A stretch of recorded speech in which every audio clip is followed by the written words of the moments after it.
Good morning mga ka-adventure. Ngayong araw, mamana naman tayo. Napakaganda ng panahon ngayon. Hindi masyadong malaki yung mga alon. Tapos ang ganda pa ng parang walang halos walang current. Halos walang current. Kalalabas na po ng araw. Try natin ngayon mag-dive tayo ng super early in the morning. Okay. Kaya baka abang na sa mga huli natin mamaya. See you.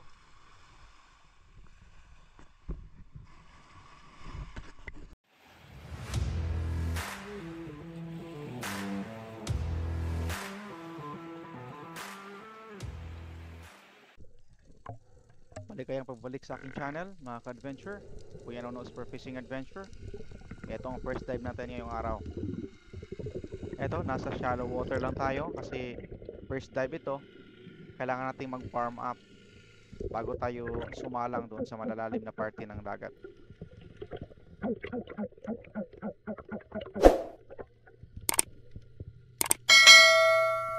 May mga katambak na dumaan dyan or yung ano pintawag nila. Pero ito, ang napana ko dito ay yung parang bangos.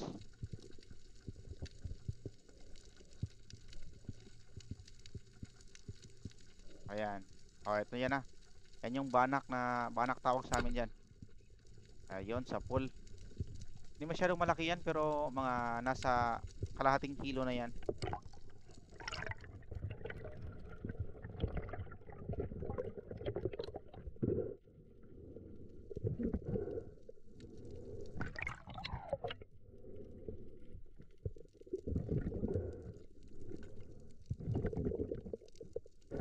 Ayan, napakaganda yung tama niya. Nasa bandang hasang niya. So hindi talaga makawala.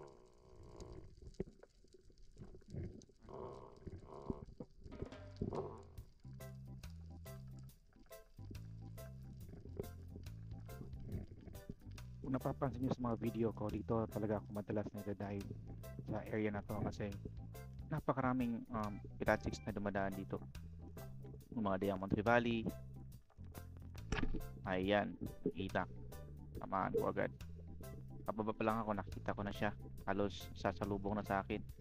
So nagkaroon ako ng chance na tirahin siya sa magandang spot niya.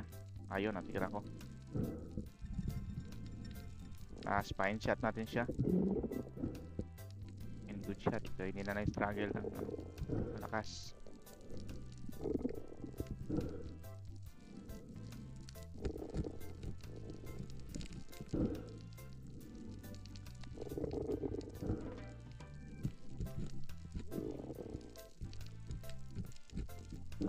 Kaya braining ang tawag namin dyan. Pagkatapos namin mapana yung isda, tinutusok namin yung utak niya para hindi na mag-suffer pa. Dagdagan yung ma-prolong yung agony ng isda. Ayan.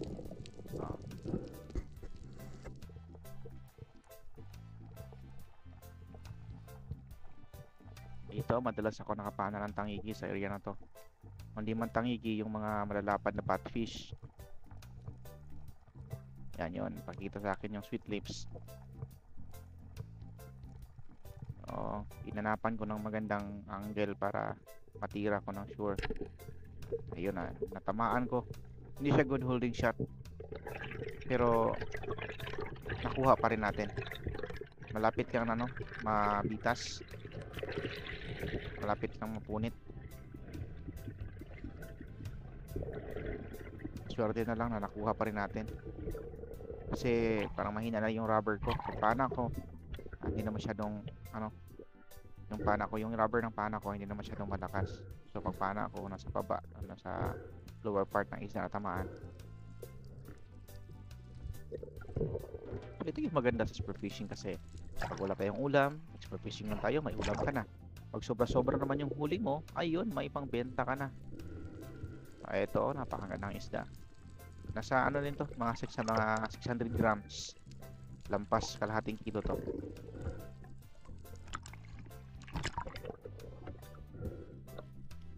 Pag medyo mahina yung pana mo nito, tapos maliit lang na pana ang gagamitin mo, ipanain mo to. Napaka ano yan, matigas yung balat ng isda na yun. Eto. Habang sumisilip-silip ako para sa mga lapu-lapo sana yung sinisilip-silip ko. May nakasiplatan ako na ano. Ayun. Trevally. Boom. Ayun. Tamaan ko sa mukha. Ang Trevally ito yung ano, pag lumalaki ito yung tinatawag na GT. Yung Giant Trevally. Kasi Black GT to. Napansin nyo yung ulo niya. Ay, pag angat ko sa taas, makita nyo. Yan yung Black GT. Pero yan, maaaring tawagin niyang GT o gamay na Trevally. Yan. Eto. Maganda yung tama, nasa mata. Tapos tagos dun sa kabilang ano niya, pisngi. Sure ball talaga na makuha. Yan. Paglalaki yan yung mga Giant Trevally. Or Black GT ang tawag namin dyan. Yan o.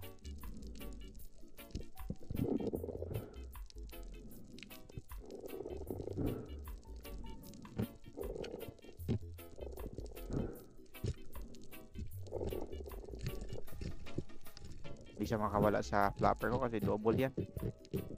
Ayan, lumapit na yung ano ko. Samahan ko.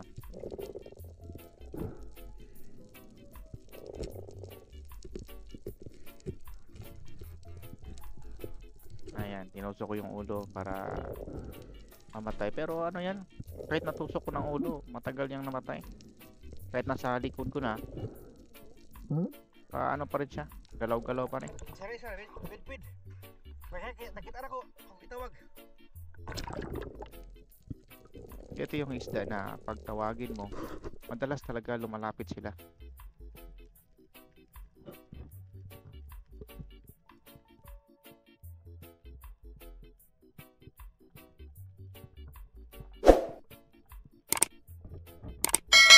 May mga Trevally naman na pag tawagin mo, lalayo. Siguro maraming spiro na yung nakasalamuha nun. So, okay. Ito naman, medyo malalim na parte ng ano, ang area na dinadive ko ito. Medyo malalim to na parte. Ayan, may school ng Bluefin Trevally. Yun, may dumaan pa na Rainbow Runner sa taas. Rainbow Runner yung ano, gusto kong tirahin kasi medyo malaki yun. Nasa mga 3 kilos na yan, medyo malayo lang. Palitingnan. Pero lumayo yung Rainbow Runner kaya ayan tirahin ko na sana yung Rainbow Runner. Pero medyo malayo talaga. Ayun, tinira ko na lang yung isang Bluefin Trevally. Nasa mga lampas 1 kilo ito. Mga 1.3 kilos yan. Napakainom ng tubig dyan sa ano. Hindi naman masyadong malinaw pero medyo okay na rin.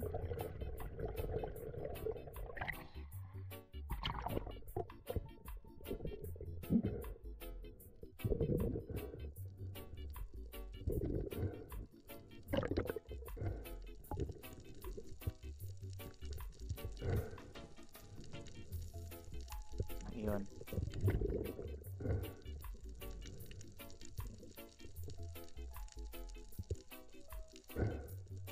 Huli siya. Ito yung maganda pag double flapper yung ano mo, yung pana mo. Kasi kahit mabalik-baliktad yung shaft mo, ma-close mo yung isa mag-open talaga. So, malimit lang na makawala yung isda pag double flapper ang pana mo. Yun ang maganda pag double flapper. Kasi dati, yung single flapper pa na ang gamit ko, yung ano yung tawag nun, Hawaiian style, nasa baba yung flapper niya. Madalas talaga makawala yung isda, lalo na pag tangiki. Pag mapabor sa drag force yung shaft mo, wala talaga. Tanggal. Ito double flapper yan double flapper, wala, sigurado talaga. Pero ngayon, hindi na ako nakita ng malaking isda. Medyo matumal na ngayon ang isda. Ayan. Kaya gamit ako ng selfie stick para makita kung talaga yung diferensya, anong galaw natin sa ilalim. Nakita ko kung ano yan, Lunar Tail Grouper. Tira ko na yon. Hindi ko lang naayos yung camera para maano sana. Sana doon sa likod banda ko ilagay yung camera para makita kung paano ko tinira. Ayun. Lonar tail grouper. Isa sa mga pinakamahal na isda dito sa amin. Nasa around 400 to 500 ang kilo nito. Mahal na isda ito. Pero napaka na ito. Konting-konti na lang ang mga isdang ito. Bihira na lang pag makita mo ito mag-dive ka. May makikita ka pero maliliit lang. Nasa siguro mga kalahating kilo, malaki na yan. Kalasan makita ko mga 300 grams. Yung iba hindi ko na tinitira. Kasi pag kita ka niyan, didikit sa bato. Pag titirahin mo, sigurado mas stuck yung pana mo. Hindi mo na makuha, lalo na pag malakas yung pana mo. Lalo na itong pana ko, roller. Malakas to.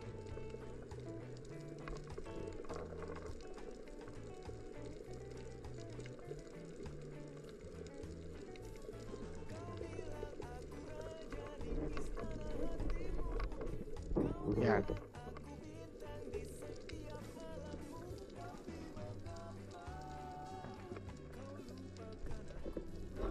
Yan sa area na yan, nakahuli din ako ng trevally dyan.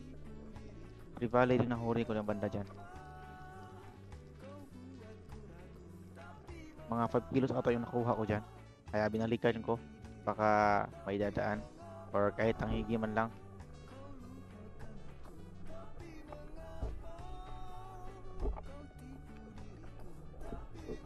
Ayan o.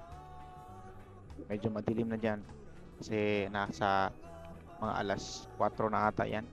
Medyo madilim na sa ilalim. Tapos hindi pa masyadong malinaw yung tubig kasi parang medyo murky siya.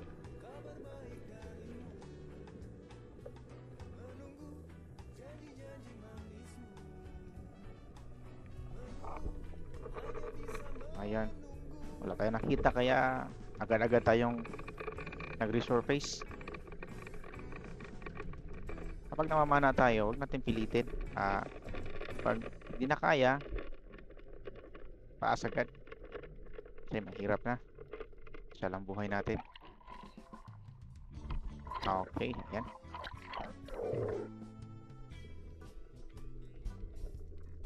By the way guys, yung gamit ko na relo na yan, maganda yan kasi smartwatch na yan. Nabili ko lang sa halagang almost 1,000. Tapos ma-dive mo na siya. Pwede mo na siyang ma-dive. Hindi man siya dive computer, but at least siya, makakita ka ng oras or monitor mo yung oras mo. Kung anong oras na. Tanghalian na ba o ano na ba, anong oras na. Ordinary smartwatch lang yan. Pero hindi siya napasok kasi nakalagay kasi 5 ATM or 50 meters. Totoo nga. Kahit nag-dive ako ng mga hindi naman umabot sa 50 meters, malalim na yan.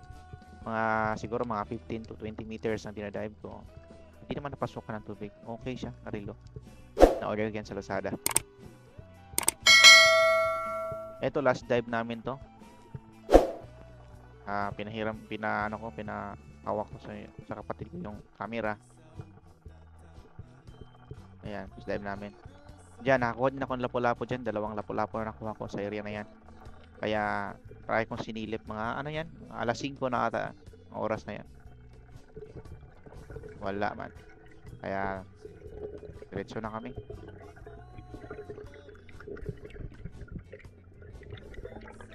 Ayun. Ganun itsura namin pag magre-resurface. Dahan-dahan lang. Hindi tayo maubusan ng oxygen. Okay mga ka-adventure, maraming salamat sa yung patuloy na suporta. Salamat sa patuloy niyong pag-like, pag-share, at sa panonood sa mga video ko. Pasensya na talaga na kung ngayon ako Ayun lang. Tama na kayo ayun, tama na ka. Sir, nagtingin ako nagtungan. Klik. Yes.